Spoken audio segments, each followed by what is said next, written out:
آج کل اکثر نوجوان یہ سوچتے ہیں کہ میں کیسے کسی کو نیکی کے کام کا حکم دوں، کیونکہ میں خود نیکی کا کام نہیں کرتا۔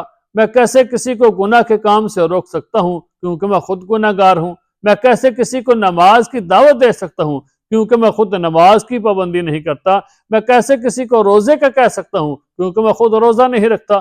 اکثر نوجوان یہ سوچتے ہیں، پھر سوچتے ہیں، پھر شرماتے ہیں کسی کو کہتے ہوئے کہ اگر میں کسی کو نماز کا کہوں گا تو مجھے کیا کہے گا کہ تو خود تو نماز کی پابندی نہیں کرتا اور مجھے نماز کا کہتا ہے، تم خود روزہ نہیں رکھتے اور مجھے روزے کا کہتے ہو۔ بندہ یہ کہتے ہوئے سوچتا ہے اور پھر شرماتا ہے کسی کو کہتے ہوئے۔ یاد رکھیں، بلغوا عنی ولو آیہ، اگرچہ ایک ہی آیت ہو تم دوسروں تک ضرور پہنچاؤ۔ جس چیز کا علم تمہارے پاس ہے وہ علم دوسروں تک ضرور پہنچاؤ اور پہنچانے کی کوشش کرو۔